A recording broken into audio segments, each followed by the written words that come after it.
ಸಂವಿಧಾನದ ಮೌಲ್ಯಗಳನ್ನು ಕಾಪಾಡುವುದು ಪ್ರತಿಯೊಬ್ಬ ನಾಗರಿಕನ ನೈತಿಕ ಜವಾಬ್ದಾರಿಯಾಗಿದೆ ಎಂದು ಗೋನವಾರ ಹುಚ್ಚು ಬುಡೇಶ್ವರ ಮಠದ ಬಸವರಾಜ ಸ್ವಾಮಿಗಳು ಹೇಳಿದರು. ಸಂವಿಧಾನ ಸಂರಕ್ಷಣಾ ಪಡೆಯಿಂದ ಮಹಾತ್ಮ ಗಾಂಧಿ ಜಿಲ್ಲಾ ಕ್ರೀಡಾಂಗಣದಲ್ಲಿ ಆಯೋಜಿಸಿದ್ದ ಸಂವಿಧಾನ ಜಾಗೃತಿ ಜಾಥಾ ಸಮಾರೋಪ ಸಮಾರಂಭದಲ್ಲಿ ಮಾತನಾಡುತ್ತಾ, ದೇಹ ಮತ್ತು ಆತ್ಮವನ್ನು ಹೇಗೆ ಜೋಪಾನ ಮಾಡುತ್ತೇವೆಯೋ ಅದೇ ಮನೋಭಾವದಿಂದ ಸಂವಿಧಾನವನ್ನು ಕಾಪಾಡಬೇಕು. ನಮ್ಮ ಹಕ್ಕುಗಳು, ಗೌರವ, ಸಮಾನತೆ ಮತ್ತು ಮಾನವೀಯತೆಯ ತತ್ವಗಳು ಇದರಲ್ಲಿ ಅಡಕವಾಗಿವೆ ಎಂದು ಹೇಳಿದರು. ಪಂಚಾಂಗ, ಭವಿಷ್ಯವಾಣಿ ಮತ್ತು ಮೂಢನಂಬಿಕೆಗಳಿಗೆ ಮಾನವನ ಬದುಕಿನಲ್ಲಿ ಸ್ಥಾನ ನೀಡಬಾರದು ಎಂದು ಅವರು ಮನವಿ ಮಾಡಿಕೊಂಡರು. ಸಾಮಾಜಿಕ ಪ್ರಗತಿಗೆ ವಿವೇಕ ಮತ್ತು ವೈಚಾರಿಕತೆ ಅಗತ್ಯ ಎಂದು ಹೇಳಿದರು. ನಾವೆಷ್ಟೇ ಅವರಿಗೆ ಕಾಣಿಕೆ ಕೊಟ್ಟರು ಕಡಿಮೆನೆ. ತಾಯಿ ಋಣ, ನಮ್ಮ ಭಾರತ ದೇಶದಲ್ಲಿ ತಂದೆ ತಾಯಿ ಋಣ ಮತ್ತು ಡಾಕ್ಟರ್ BR ಅಂಬೇಡ್ಕರ್ ಋಣ ಮಾತ್ರ ನಾವು ಯಾರಿಗೂ ಯಾವತ್ತೂ ಕೊಡ್ಲಕ್ಕೆ ಸಾಧ್ಯನೇ ಇಲ್ಲ. ಹಾಗಾಗಿ ನಾವು ಭಾರತ ದೇಶದಲ್ಲಿ ಡಾಕ್ಟರ್ BR ಅಂಬೇಡ್ಕರ್ ಅವ್ರಿಗೂ ಮತ್ತು ಅವರು ಬರೆದುಕೊಟ್ಟಂತಹ ಸಂವಿಧಾನಕ್ಕೆ ನಾವು ಚಿರಋಣಿಯಾಗಿರುತ್ತೇವೆ ಅಂತ ಹೇಳ್ತಾ, ಈಗ ವೇದಿಕೆಗೆ ನಾವು ಸಂದೇಶ ಕೊಡುವುದೇನೆಂದ್ರೆ, ನಾವು ಜಾಥಾದಲ್ಲಿ ಬರ್ತಕ್ಕಂಥದ್ದು ಎಲ್ಲರೂ ಸಂವಿಧಾನವನ್ನ ಉಳಿಸೋಣ ಮತ್ತು ರಕ್ಷಣೆ ಮಾಡೋಣ ಅಂತ. ಹಾಗಾಗಿ ನಮ್ಮ ಭಾರತ ದೇಶಕ್ಕೆ ಈ ಒಂದು ಸಂವಿಧಾನದ ಆತ್ಮ ಯಾವತ್ತಿಗೂ ಸಹಿತ ರೋಗ ರುಜಿನ ಬರಲಾರ್ದಾಗೆ, ಅದರ ಒಂದು ಚರ್ಮ ಭಾಗಕ್ಕೂ ಸಹಿತ ಒಂದು ತುಕ್ಕು ಹಿಡಿಯಲಾರ್ದಾಗೆ ನೋಡಿಕೊಳ್ಳೋದು ನಮ್ಮ ನಿಮ್ಮೆಲ್ಲರ ಜವಾಬ್ದಾರಿ.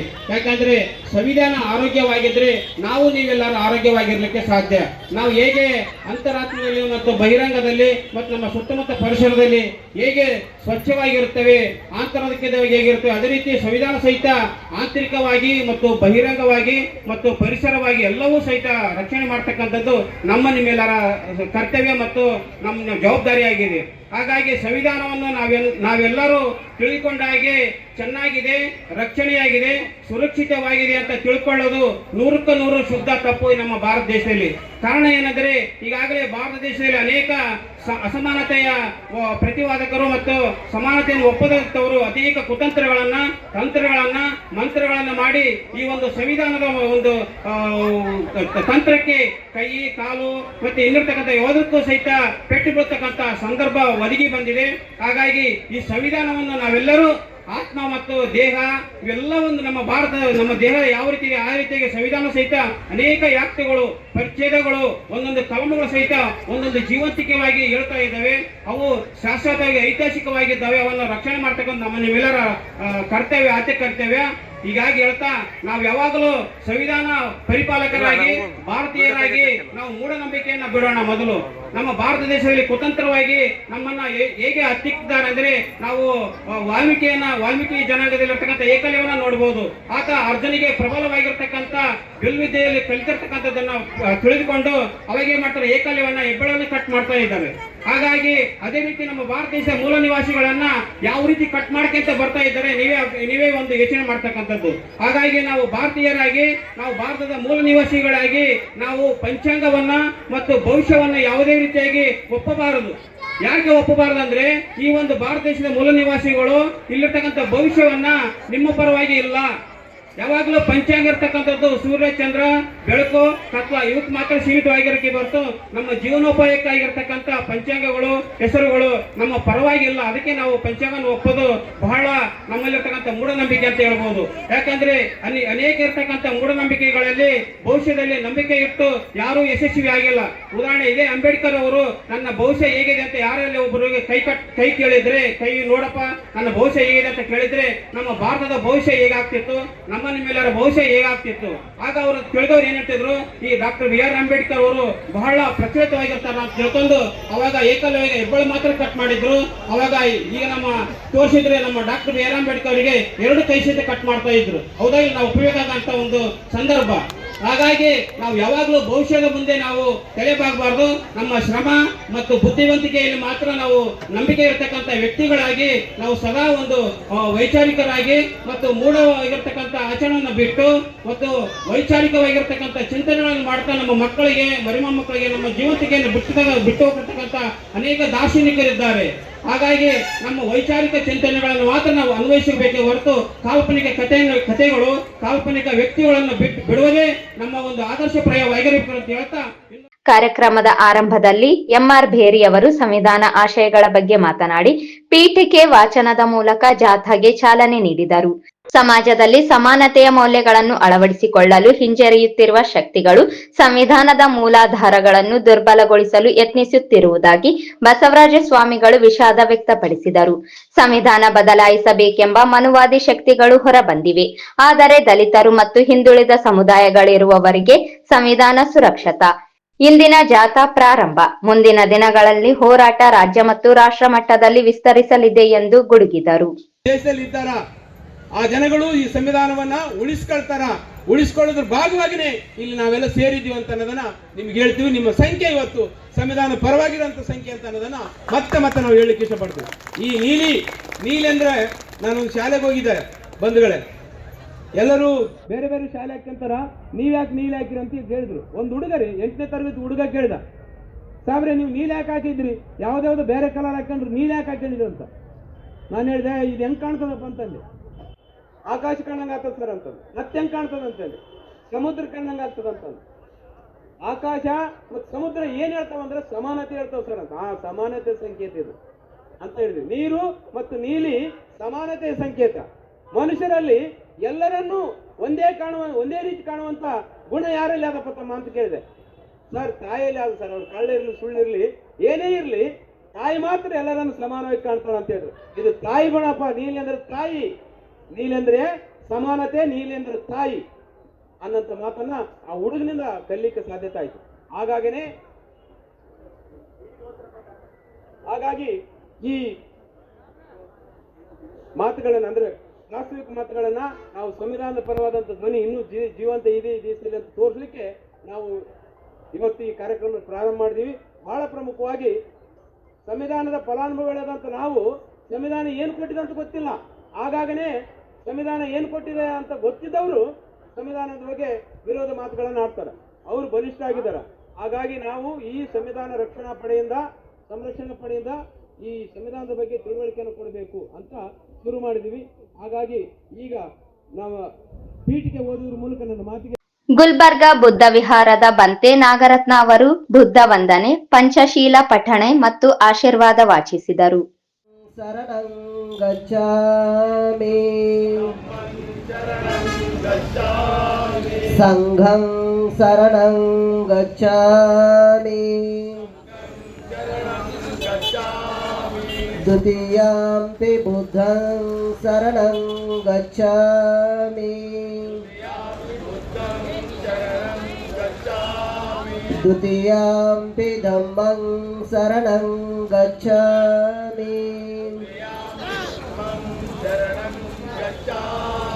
ತೃತೀಯಾಂಪಿ ಸಂಘಂ ಶರಣಂ ಗಚ್ಚಾಮಿ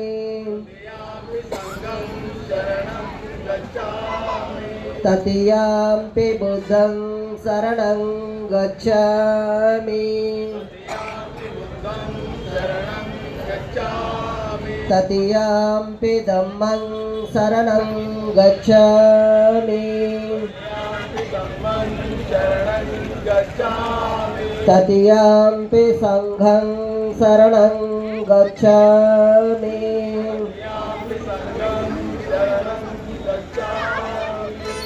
M Virupakshi, Ravindranath Patti, Satyanath, M Vasanth Kumar, EE Kumar, Vishwanath Patti, Tammanna ವಕೀಲರು, Vijayarani, Archana Sunkari, John Wesley, Danappa Neelagal, Y Narasappa, Aslam Pasha, Hanumantha Mannavari, Vijayalakshmi, Rajashekhar Macharla ಸೇರಿದಂತೆ ಹಲವರು ಉಪಸ್ಥಿತರಿದ್ದರು.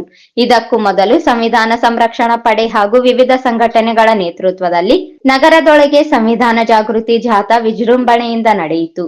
ಜಾಥಾಕ್ಕೆ ಶಟಸ್ಥಲ ಬ್ರಹ್ಮ ಶ್ರೀ ಶಾಂತಮಲ್ಲ ಶಿವಾಚಾರ್ಯ ಮಹಾಸ್ವಾಮಿಗಳು ಚಾಲನೆ ನೀಡಿದರು. ನಗರದ ಕರ್ನಾಟಕ ಸಂಘದಿಂದ ಆರಂಭವಾದ ಜಾಥಾವು ನೇತಾಜಿ ನಗರ, ಬಂಗಾರ್ ಬಜಾರ್, ತೀನ್ ಕಂದಿಲ್, ನಗರಸಭೆ ರಸ್ತೆಯನ್ನು ಸಾಗಿ ಅಂಬೇಡ್ಕರ್ ಸರ್ಕಲ್ನಲ್ಲಿ ಸಮಾರೋಪವಾಯಿತು. ಜಾಥಾದುದ್ದಕ್ಕೂ ಸಂವಿಧಾನ ಪೀಠಿಕೆಯ ಘೋಷಣೆಗಳು ಮಹಿಳೆಯರು, ಸಮಾಜ ಸೇವಕರಿಂದ ನಿರಂತರವಾಗಿ ಮೊಳಗುತ್ತಿದ್ದು, ಯುವಕರು ಅನೇಕರು ಕೈಯಲ್ಲಿ ಸಂವಿಧಾನದ ಪ್ರತಿ ಹಿಡಿದು ಸಂವಿಧಾನದ ಮೌಲ್ಯಕ್ಕೆ ನಿಷ್ಠೆಯನ್ನು ವ್ಯಕ್ತಪಡಿಸಿದರು. ಜಾಥಾದಲ್ಲಿ ವಿವಿಧ ಧರ್ಮ ಸಮುದಾಯದ ಜನರು ಸಾಕಷ್ಟು ಸಂಖ್ಯೆಯಲ್ಲಿ ಪಾಲ್ಗೊಂಡಿದ್ದು ಸರ್ವಧರ್ಮ ಸಮಭಾವದ ಸಂಕೇತವಾಗಿತ್ತು. ದಯವಿಟ್ಟು ಇಲ್ಲ ಹಿಂದೆ ಸ್ವಾಮೀಜಿಗಳನ್ನು ಬಿಟ್ಟು ಎಲ್ಲರೂ ಕೂಡ ಇಂದ ಬರಬೇಕು. ಸ್ವಾಮೀಜಿಗಳನ್ನ ಮಾತ್ರ ಬಿಟ್ಟು ಎಲ್ಲರೂ ಇಂದ ಬರಬೇಕು. ಸ್ವಾಮೀಜಿಯವರನ್ನು ಬಿಟ್ಟು ಎಲ್ಲರೂ ನಿಲ್ಲದೆ ಮೌಲ್ಯಗಳು ದಯವಿಟ್ಟು ಹಿಂದೆ ನಿಲ್ಲಬೇಕು. ಶಿಸ್ತಾಗಿ ಬರಬೇಕು. 3 ಲೈನ್ ಮಾಡಬೇಕು. ದಯವಿಟ್ಟು ಗುಂಪಾಗಿ ಹೋಗದಾನೆ ಶಿಸ್ತನ್ನ ಕಾಪಾಡಬೇಕು. ಲೈನಲ್ಲಿ ಬರಬೇಕು ಮತ್ತು ಸ್ವಾಮೀಜಿಯವರನ್ನ ಮೌಲ್ಯವರನ್ನ ಹಾಗೂ ಸಾಗರವರನ್ನ ಮುಂದೆ ಬಿಟ್ಟು ಎಲ್ಲರೂ ಹಿಂದೆ ಇರಬೇಕಂತ ಮತ್ತೊಮ್ಮೆ ವಿನಂತಿ ಮಾಡ್ಕೊಳ್ತೀವಿ. ದಯವಿಟ್ಟು ಪೊಲೀಸರು ಸಂವಿಧಾನ ಕಾರ್ಯಕರ್ತರನ್ನ ಸಿಂಧಿಕ ನಿಂದ್ರಿ, ಸ್ವಲ್ಪ ನಿಂದ್ರಿ.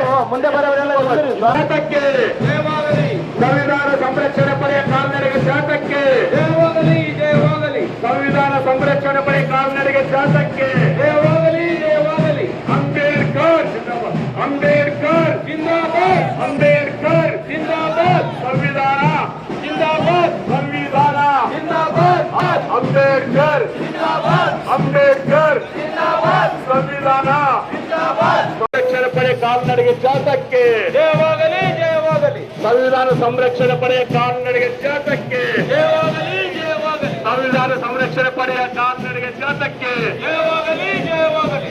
ದಯವಿಟ್ಟು ಸಂವಿಧಾನ ಪಡೆಯ ಕಾಲ್ನಡಿಗೆ ಶಾತಕ್ಕೆ ಸಂವಿಧಾನ ಸಂರಕ್ಷಣೆ ಪಡೆಯ ಹೋರಾಟ ಸಮಿತಿಗೆ ಜಯವಾಗಲಿ, ಸಂವಿಧಾನ ಸಂರಕ್ಷಣೆ ಪಡೆಯ ಹೋರಾಟಕ್ಕೆ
ಜಯ ಜಯ ಜಯ ಜಯ ಜಯ ಜಯ ಸಂವಿಧಾನ ಉಳಿಸಿ ಉಳಿಸಿ ಮನುವಾದ ಅಳಿಸಿ ಅಳಿಸಿ ಸಂವಿಧಾನ ಉಳಿಸಿ ಉಳಿಸಿ ಮನುವಾದ ಅಳಿಸಿ ಅಳಿಸಿ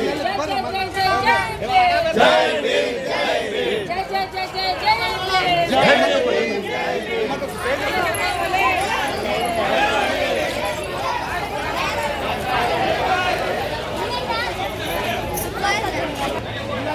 విధానం కాదు అట్లా ఎక్కువ ఇంచుమించు చేయతండి